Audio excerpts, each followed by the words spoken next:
먼저 오늘 본문인 6절에서 9절의 앞부분 요한복음 20장 1절에서 5절을 좀 풀어서 말씀드리겠습니다. 안식일 다음 날인 주일날이었습니다. 아직 동이 트지도 않아 어두운 새벽길을 몇몇 사람이 급히 가고 있었습니다. 여인들입니다. 이들은 예수님의 시체에 바를 향품을 가지고 예수님의 무덤을 향해 가는 길이었습니다. 그러나 이 여인들의 마음에는 걱정거리가 있었습니다. 예수님의 무덤은 다른 무덤들과는 달리 심히 큰 돌로 봉해져 있어서 그들이 무덤 안으로 들어갈 수가 없었기 때문입니다. 유대 나라의 무덤은 우리나라의 무덤과는 전혀 다릅니다. 땅을 파서 시신을 묻는 것이 아니고 바위로 된 동산을 옆으로 파서 동굴을 만들고 그 동굴 안에 시신을 눕힐 만한 평평한 장소를 마련합니다. 보통 이러한 동굴 무덤은 입구가 적당한 크기의 돌로 막히게 됩니다만 예수님의 시체가 안치된 동굴 무덤만은 그 입구가 매우 큰 돌로 막혀 있었습니다. 그 이유는 무엇입니까? 이렇습니다. 예수님을 십자가에 못 박게 하라고 군중들을 선동했던 대제사장과 바리새인들이 그 당시 유대의 총독인 빌라도를 찾아갔습니다. 그들은 빌라도에게 이렇게 말합니다. 백성을 유혹했던 저 예수가 살았을 때 사흘 후에 다시 살아나겠다라고 말하는 것을 우리가 알고 있으니 그 무덤을 사흘까지 굳게 지킬 수 있도록 명령을 내려주십시오. 죽은 자가 어찌 살아날 수 있겠습니까마는 우려되는 점은 그의 제자들이 와서 시체를 도적질해 가고 백성들에게는 예수가 죽은 자 가운데서 살아났다고 소문을 퍼뜨리면 백성들이 이전보다 더욱 소동하고 미혹될까 하는 점입니다. 그래서 빌라도는 그들에게 너희에게 파수를 볼 군사들이 있으니 가서 힘껏 굳게 지켜보라 라고 합니다. 이렇게 허락을 얻어낸 대제사장들과 바리새인들은 파수꾼들을 데리고 가서 보초를 세웠을 뿐만 아니라 그것도 미덥지 못해서 커다란 돌로 무덤의 입구를 봉해 버렸던 것입니다. 이제 본문과 그 앞부분을 묶어서 두 가지로 살펴보겠습니다. 첫째, 진실과 소문. 둘째, 진실의 증거. 첫째입니다. 진실과 소문. 1절입니다. 그런데 여인들이 동굴 무덤 앞에 이르자 보초들도 없었거니와 그 큰 돌들도 무덤 입구에서 옮겨져 있었습니다. 그러자 그들은 파수꾼들이 윗사람들의 명령에 따라 예수님의 시체를 다른 곳에 비밀리에 옮겨버렸다고 단정했습니다. 2절입니다. 여인 중에 막달라 마리아가 급히 베드로와 예수님의 사랑하시던 그 다른 제자에게 달려갔습니다. 여기서 다른 제자란 곧 요한복음을 기록한 사도 요한이라고 성경학자들은 생각합니다. 그리고 마리아는 근심하여 이렇게 말합니다. 그들이, 우리말 성경에는 사람이로 되어 있는데 그들이, 군사들이 이런 뜻입니다. 그들이 주님을 무덤에서 가져다가 어디에 두었는지 우리가 통 알지 못하겠습니다.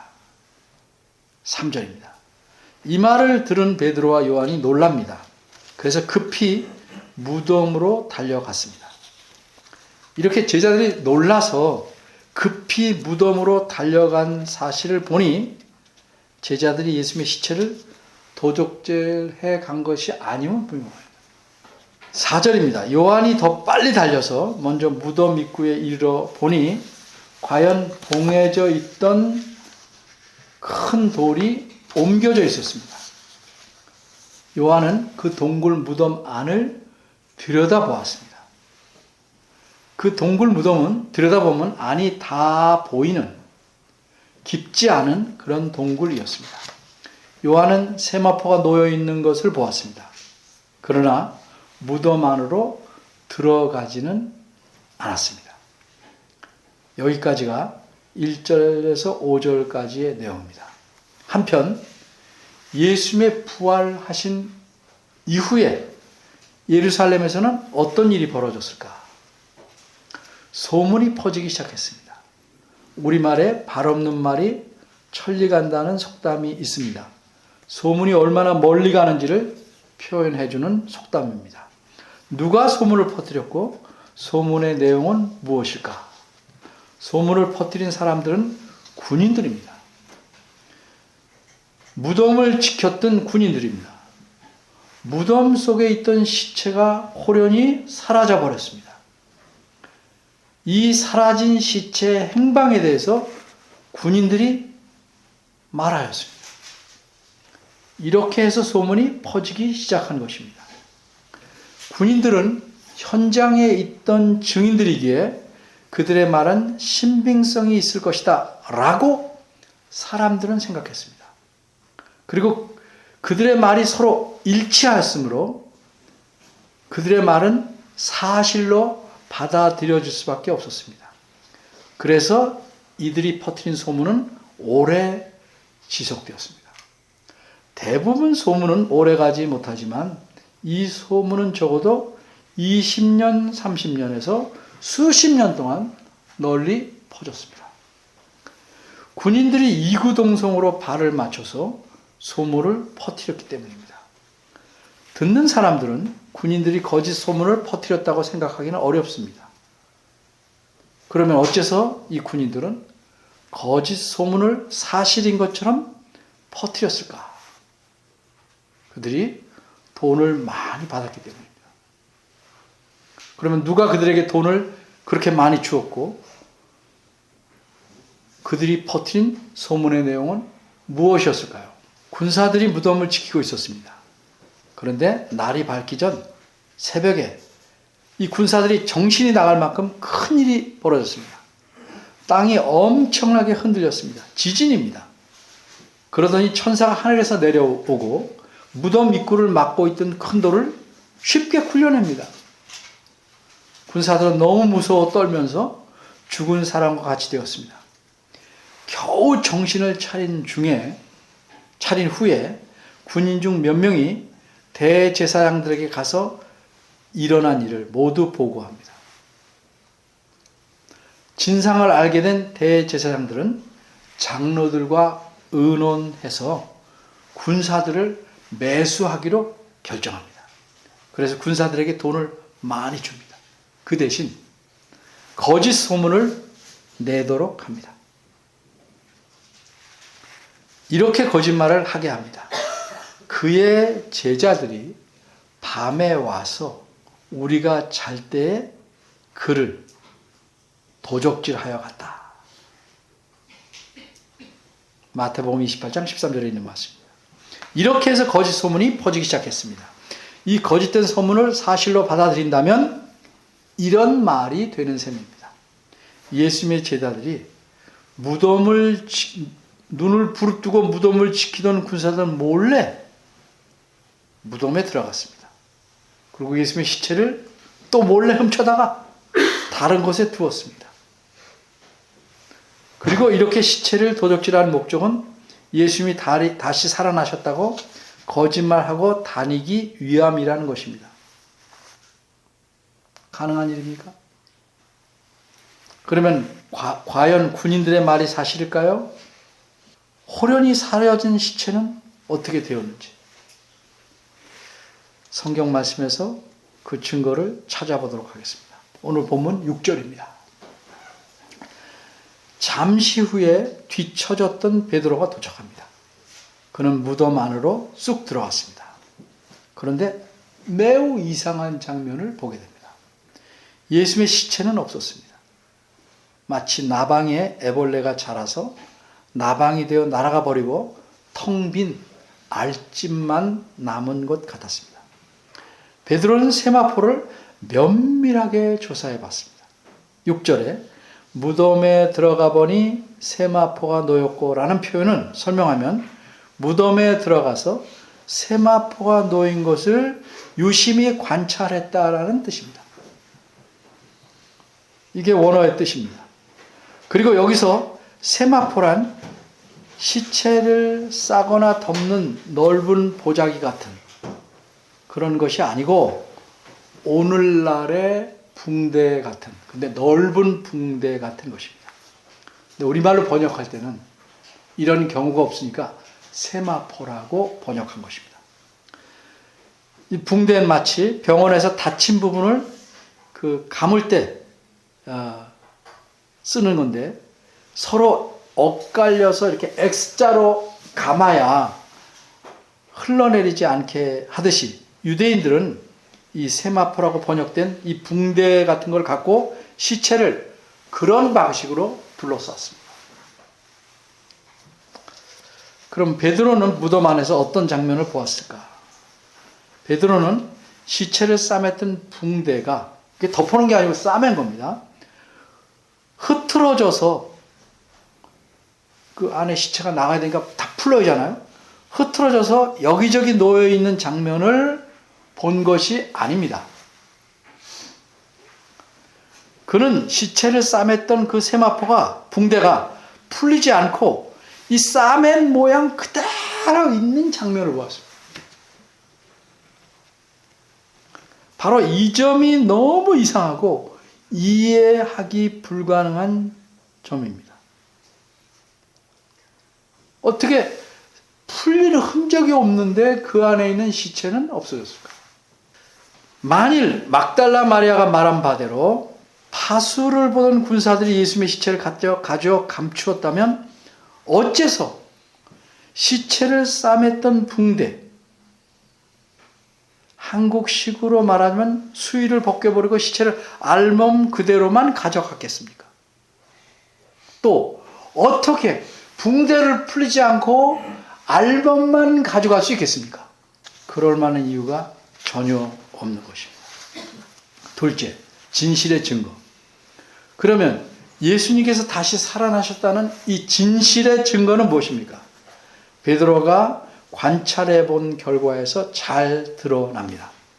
베드로가 살펴본 현장의 장면은 어떻습니까? 이러했습니다.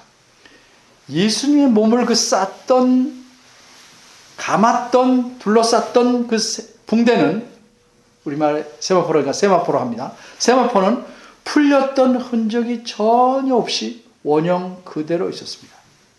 다만 변화가 하나 있는데 예수의 몸 앞부분, 즉 시체는 누워 있으니까 그러니까 시체의 윗부분에 해당하는 부분, 그 세마포의 그 부분이 폭삭 내려갔습니다.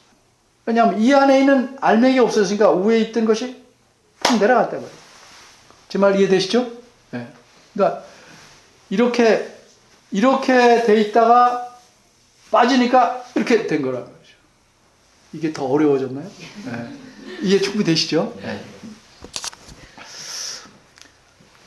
그런데 폭삭 내려가 있을 뿐 다른 변화 없어요. 근데 이렇게 폭삭 내려갈 수밖에 없는 이유가 있습니다. 유대인의 장례법대로 예수님의 시체를 세마포로 둘러쌀 때 그 사이사이에 향료를 넣으면서 쌌습니다. 근데 이 향료의 무게는 요한복음 19장 39절에 보면 약 100근, 그러니까 60kg.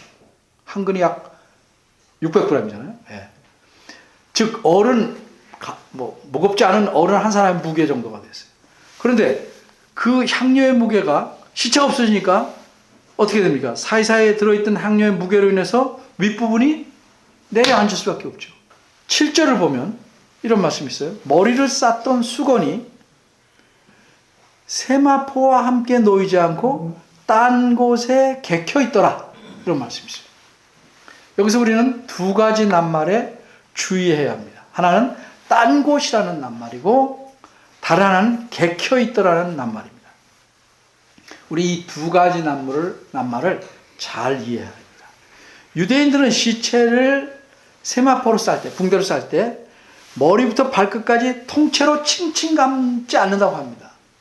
그럼 어떻게 하냐면 몸은 이 세마포로 이렇게 붕대로 감아 싸지만 얼굴하고 목 부분은 안 싸요. 비워놔요. 안 싸고 그냥 두고 머리만 따로 다른 또 붕대 같은 수건으로 감아 쌉니다. 그러니까 이렇게 돼 있고 이렇게 돼 있고 여기 비는 거예요. 목 부분이 비는 거예요. 통째로 다 싸지 않는단 말이죠. 이것이 유대인의 장례 방법이었다고 합니다. 따라서 예수님의 시체는 머리 부분이 쌓여 있었고 누군지를 확인해야 되면 얼굴과 목 부분은 노출되어 있었어요. 머리 부분은 쌓여 있는데 얼굴과 마치 머리 상처 입어서 쌓인 사람처럼 얼굴과 목 부분은 노출되어 있고 몸하고 팔다리는 싸맨 채로 있었습니다. 근데 베드로가 보니까 시체만 없어졌으니까 머리를 싼 수건과 몸을 싸맨 세마포는 그대로 있어요. 그러니까 보세요. 자연히 머리를 싼 수건과 몸을 싸맨 세마포의 사이에 뭐가 있어요? 간격이 있죠. 안 쌌던 부분이 간격은 예수님의 얼굴과 목의 길이만큼의 간격이 있는 거예요. 그대로 노출되어 있었으니까. 그러니까 머리에 감쌌던 붕대, 쉽게 말해 수건, 그것과 얼굴과 목 부분에 간격이 있고 세마포가 이렇게 몸을 쌌던 부분이 이렇게 있는 거예요.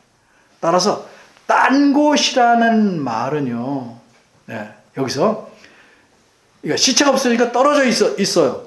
이런 상황을 말해주는 게 수건은 세마포와 함께 놓이지 않고 딴 곳에 있었다는 표현입니다. 수건은 세마포와 같이 있지 않고 떨어져 있었다는 말이에요. 그 말을 이렇게 우리말에서 표현한 겁니다. 따라서 딴 곳이라는 표현은 머리를 쌌던 수건이 제자리에 없고 엉뚱한 다른 곳에 있었다. 나가시면서 풀어가지고 이렇게 딴 곳에 놨다. 이런 뜻 아니에요. 오히려 이 표현은 머리를 쌌던 수건이 몸을 쌌던 세마포와는 떨어져서, 즉 얼굴과 목의 길이만큼 떨어져서 원래 있던 그 자리에 그대로 있었다를 강조한 말입니다. 이처럼 예수님의 머리를 싸맨 수건이 제자리에 그대로 있었는데 그 모양이 개켜 있었다 이렇게 말해요. 개켜 있었다. 또 개켜 있었다는 말이니까 또 그 자리 잘 놓으시면서 이렇게 착 정리하셨다 이렇게 생각하시면 안 된다는 말이에요. 우리말에서 개켜 있다는 말은 차곡차곡 정리했다는 의미잖아요. 근데 여기서 개켜 있다는 말의 원어는 흐트러지지 않은 채 이렇게 된 채로 예수님의 머리를 감아 싸맸던 모양 그대로라는 뜻이에요. 그 말이. 번역이 좀 아쉽죠. 그래서 한글 개정판, 우리 한글 개역판 쓰잖아요. 개정판 성경에서는 여기 참 번역 잘했어요. 개켜 있더라 대신에 뭐라고 썼냐면 쌌던 대로 놓여 있더라 이렇게 표현했어요. 요거 참 개정판 번역 잘한 거예요. 요거. 원문의 의미를 비교적 잘 드러냈습니다. 풀린 흔적 없이 마치 모자처럼 그대로 모양을 유지하고 있었다 하는 말인데 그걸 개켜 있었다 그래서 오해를 난다는 말이에요. 이렇게 관찰했어요. 그러니까 그때까지 무덤 입구에서 베드로가 관찰하는 걸 가만히 지켜본 요한은 그때 비로소 무덤에 들어왔습니다. 그리고 요한은 예수님의 시체가 놓였던 자리에 그대로 남아있는 그 자리에 그대로 남아있는 세마포와 머리를 쌌던 수건 그리고 수건과 세마포의 간격 또 그것들의 모양을 보았습니다. 그걸 모두 본 요한의 반응은 어떻게 됐습니까? 8절이 표현합니다. 믿게 되었습니다. 무엇을? 예수님께서 다시 살아나심을 믿게 된 겁니다. 그래서 8절 이렇게 말합니다. 그 다른 제자도 들어가 보고 믿더라. 안 믿을 수 없잖아요. 풀린 게 아닌데. 너무 신기하잖아요. 이처럼 요한은 자기 눈으로 증거를 보고야 예수께서 다시 살아나심을 믿었습니다. 그 증거들을 보니까 믿지 않을 수가 없었습니다. 사실 베드로나 요한, 다른 제자들도 마찬가지지만 예수님께서 다시 살아나시리라고는 전혀 기대하지 않았던 사람들입니다. 예수님께서 살아계실 동안 자신이 고난을 받아 죽으시고 사흘 후에 다시 살아나시리라고 그들에게 거듭 말씀하시고 친히 가르쳐 주셨어요. 그렇지만 그들은 예수님의 부활을 조금도 믿지 않았어요. 그냥 그 가르침은 귀를 스쳐 지나가고 말았어요. 그들은 예수님께서 십자가에 달려 돌아가시자 모든 것이 끝났다고 생각했어요. 그러나 지금 자기들이 보고 있는 이 결정적인 증거들 앞에서 사람은 죽었다가 결코 다시 살아날 수 없다 하는 아주 오래된 고정된 생각이 금이 갈 수밖에 없어요. 깨질 수밖에 없어요. 누가 시체만 꺼내간 것이 아니에요. 불가능해요. 시체는 없어졌는데 시체를 처음 싸맸던 모양 그대로가 유지되어 있어요. 조금도 흐트러지지 않은 그대로의 상태입니다. 다만 예수님의 몸만 없어졌어요. 마치 냄비 속에 물을 담아 오래 끓이면 물이 모두 증기가 되어 날아가 버리듯이 그런 일이 이곳 무덤 속에서 일어났어요. 이처럼 예수님의 사라진 시체는 제자들이 도적들 하다가 어디 다른 곳에 숨겨놓은 것이 아니에요. 군인들이 돈을 많이 받고 거짓말한 겁니다. 그리고 그들이 돈을 많이 받고 거짓말을 퍼뜨리는 사실마저 들통이 나고 말아요. 마태복음 28장 12절 15절 보면 진실이 드러났어요. 어떻게 진실이 드러났어요? 예수님이 살아나셨습니다. 그 다음에 나타나셨거든요. 예수님의 시체가 사라진 까닭은 무엇입니까? 예수님께서 다시 살아나시기 때문입니다. 훗날 요한은 이 요한복음을 기록하면서 자신의 부끄러운 모습을 드러냅니다. 그것이 무엇인지 아십니까? 8절에 있는 바대로 이렇게 썼어요. 들어가 보고서야. 못 믿고 들어가 보고서야 예수님의 부활을 믿었다 이렇게 고백합니다. 어째서 보고서야 믿었습니까? 그 이유는 무엇이냐? 9절에서 그 이유를 설명합니다. 왜 그전에는 못 믿고 들어가 보고서야 믿었는가? 9절은요 그 이유를 설명하는데 우리말은 빠졌지만 왜냐하며로 시작합니다. 9절은 직역하면 이렇습니다. 왜냐하면 아직까지 그들은 그 성경 말씀, 즉 그가 죽은 자들로부터 마땅히 다시 살아나야만 한다는 것을 알지 못해왔기 때문이다. 이렇게 적혀요. 자기도 포함해서. 몰랐다. 근데 이 구절을 우리가 잘 봐야 돼요. 구절을. 이 구절이 지적하고 있는 건 뭐예요? 요한은 물론이고 베드로도. 그들은 그랬으니까. 또 다른 제자도 마찬가지예요. 예수님의 부활에 대해서 성경에서 말씀하는 바를 그때까지 이해하지 못하고 있었다는 사실입니다. 여기서 말하는 성경은 구약 성경이에요. 유대인들은 구약 성경을 부지런히 공부한답시고 공부합니다. 그러나 성경이 구약 성경이 가르치는 가장 중요한 사실은 놓치고 말았어요. 게다가 예수님은 여러 차례 자신의 고난과 죽음과 부활에 대해서 말씀하셨어요. 그럼에도 불구하고 제자들은 예수님의 부활은 꿈에도 생각지 못했어요. 열심히 설교를 들어도 정작 중요한 거 놓치는 것과 비슷한 거죠. 정신 차려 들었는데 놓칠 수 있어요. 근데 여러 차례 들었는데도 놓쳤다. 이건 좀 생각해 볼 만이죠. 이렇게 그들은 하나님 말씀에 대해서 사실 잘 깨닫지 못했어요. 그게 참 부끄러운 일이에요. 그걸 고백하고 있는 겁니다. 근데 이 요한은 이 부인할 수 없는 무덤 속의 증거를 보고서 예수님의 부활을 믿게 된 것입니다. 창피한 사실을 요한이 9절에 기록하고 있습니다. 성경의 가르침을 이해하지 못하면 살아났다. 요한이 믿는 건 뭐예요? 예수님이 살아났다 하는 사실만 아는 거예요. 예수님 살아났다. 그래 어쩌라고요? 성경을 이해한다는 것은 예수님이 살아나셨기 때문에 그 살아나셔야 하는 이유나 목적에 대해서도 알아야 돼요. 근데 아직 9절 말씀에는 예수님께서 살아나셔야 할 이유나 목적에 대해서는 아직도 분명히 깨닫지 못했어요. 9절 말씀은 그런 뜻입니다. 살아나시고 믿게 됐는데 아직까지 그 이유와 목적에 대해서는 깨닫지 못하고 있었다라고 나중에 기록할 때 여기다 써는 겁니다. 다 기록할 때는 알았지만. 그러면 오늘 본문이 말하는 중심적인 내용은 무엇입니까? 그것은 한마디로 예수께서 다시 살아나셨다는 사실입니다. 그런데 본문을 잘 보면 단지 예수님께서 살아나신 사실에만 초점을 맞추고 있잖아요. 본문은 누가 예수님을 살리셨는가에 초점을 맞추고 있어요. 잘 보십시오. 죽었던 생명체가 다시 살아난다는 것은 100% 불가능한 일입니다. 그런데 예수님은 다시 살아나셨어요. 예수님 자신께서 살아계신 동안 여러 차례 말씀하신 바대로 죽은 지 사흘 후에 사망의 권세를 깨트리고 살아나셨어요. 사망의 결박을 푸시고 죽은 가운데서 살아나셨어요. 어떻게 이런 일이 가능했을까? 이 질문에 대한 해답을 역시 요한은 9절에서 알려줍니다. 우리말 성경은요, 9절이 어떻게 됐어요? 괄호로 묶여있죠.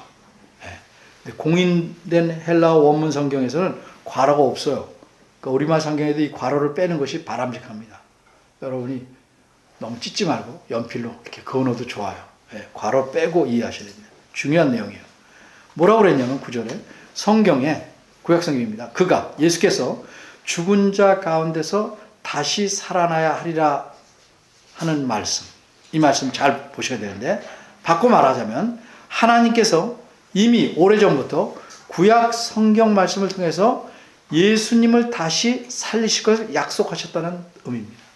구약에서 성경에서 죽은 자 가운데서 예수가 다시 살아나야 한다. 누가 선지자를 통해서 얘기했죠? 하나님께서. 그러니까 약속하신 사실을 말씀하는 거예요. 이런 하나님의 약속 때문에 예수님의 부활이 가능해진 겁니다. 그리고 하나님께서는 자신의 약속대로 죽은 자 가운데서 예수님을 다시 살리신 겁니다. 우리가 놓쳐서는 안 될 또 한 가지 중요한 사실이 9절에 또 있어요. 하나님께서는 구약 성경을 통해서 약속하실 때 미리 단순히 예수님께서 다시 살아나리라 라고만 말씀하지 않았어요. 우리말 9절에도 살아나야 하리라 이렇게 돼 있죠. 그래서 이 원어의 뜻이 조금 덜 살아나는데 하나님께서 뭐라고 하셨냐면 예수께서 다시 살아나야 만자를 넣어서 생각해야 돼요. 살아나야만 하리라 이렇게 말씀합니다. 그러니까 예수님께서 살아나셔야만 할 필요성을 말씀하시다. 그러니까 살아나야만 한다. 이 말은 매우 중요한 의미를 갖는 거예요. 하나님께서 자기 백성들을 그들의 죄에서 건져내시려는 구원 계획을 완성하시기 위해서는 구원자이신 예수께서 반드시 죽어야 되고 또 반드시 어떻게 돼요? 살아나야만 하는 것입니다. 그래서 하나님께서는 자기 독생자 예수님을 이 땅에 보내셨고 죄인의 손에 넘겨져 죽도록 하셨어요. 이 사실을 바울 사도는 로마서 5장 8절에서 이렇게 설명합니다. 그러나 우리에게 대한 자기의 사랑을 하나님께서 확증하셨으니 원문 직역합니다. 이는 우리가 아직 죄인일 때에 그리스도께서 우리를 위하여 죽으신 것입니다. 그리고 이제 하나님께서는 예수 그리스도를 다시 살아나게 하셨습니다. 우리 대신 죄의 책임을 지게 하시려고 우리의 죄의 값을 대가를 지급하시려고 예수님께서 우리 대신 죽으셔야만 했던 것처럼 우리가 의로워지고 우리가 하나님 앞에서 다시 새롭게 살게 하도록 예수님께서는 다시 살아나셔야만 했던 것입니다. 이것이 하나님의 구원 계획이고 우리를 죄에서 건져내시는 방법입니다. 그래서 하나님께서는 우리를 위하여 예수 그리스도를 죽은 자 가운데서 다시 살리신 것입니다.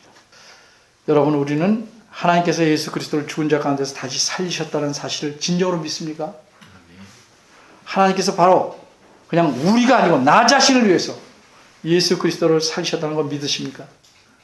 그리고 장차 이 주님께서 다시 오시는 날 하나님께서 나도 죽은 자들 가운데서 다시 살리실 것을 확신하십니까? 여기까지 나가야 됩니다. 믿음이. 예수님을 다시 살게 하신 하나님, 나 같은 죄인을 위해 예수 그리스도를 나 대신 십자가에 죽게 하시고 나를 자녀로 삼으시려고 예수 그리스도를 다시 살리신 하나님, 어렵고 힘든 세상을 소망주게 살게 하시며 환난 가운데서 새 힘을 얻고 견디게 하시는 하나님, 그리고 마침내 우리를 다시 살리셔서 영광으로 인도하실 하나님, 이 하나님이 우리가 믿고 섬기는 하나님입니다. 이러하신 하나님 앞에 우리는 마땅히 어떻게 해야 되겠습니까? 감사함으로 하나님을 기쁘시게 하며 하나님께 헌신하는 삶을 살아야 마땅합니다. 그러면 헌신하는 삶이란 무엇인가? 하나만 더 생각하겠습니다. 교회의 일만 열심히 하는 것입니까? 아니면 이 다음에 목사님이나 선교사가 되기로 결심하는 겁니까?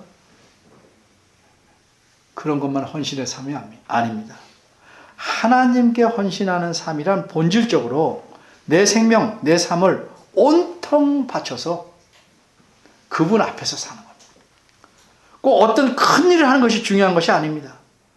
하나님 앞에서 생명을 내걸고 하나님을 위해서 하나님이 원하시는 방법대로 살아보려는 몸부림이 중요합니다. 한때 열심 내는 건 누구나 흉내낼 수 있어요. 근데 하나님을 위해서 하나님 앞에서 평생을 살아가려고 몸부림치는 것은 아무나 할 수 있지 않아요. 누구만 할 수 있을까요? 오직 하나님께서 내 죄값 때문에 예수님을 죽이셨고 나를 의롭게 하시고 예수님을 다시 살리셨음을 분명히 믿고 감사해야만 할 수 있는 겁니다. 헌신하는 삶은 하나님을 위해 무슨 특별한 종류의 일을 얼마나 많이 하느냐, 이게 아닙니다. 하나님 앞에서 어떻게 사느냐, 삶의 자세에 달린 겁니다. 우리를 위해 예수 그리스도를 다시 살리신 하나님은 우리가 생명을 내걸고 몸부림치며 섬기기에 합당하신 위대하신 하나님이십니다. 기도하겠습니다. 은혜로우신 하나님, 우리를 위하여 그리스도 자기의 독생자를 내어주시고 죽게 하시고 다시 살리셔서 우리를 자녀 삼으셨습니다. 그리고 우리를 평생 책임지시고 영혼까지 이끌어 가시고 마침내 하나님과 더불어 살게 하시는 이 큰 은혜, 지금은 충분히 깨닫지 못하지만 차츰차츰 더 깊이 깨닫고 알아서 이 땅에서부터 주를 위해 헌신하는 삶을 살 수 있도록 이끌어 주시기를 바랍니다. 예수님 이름으로 기도합니다. 아멘.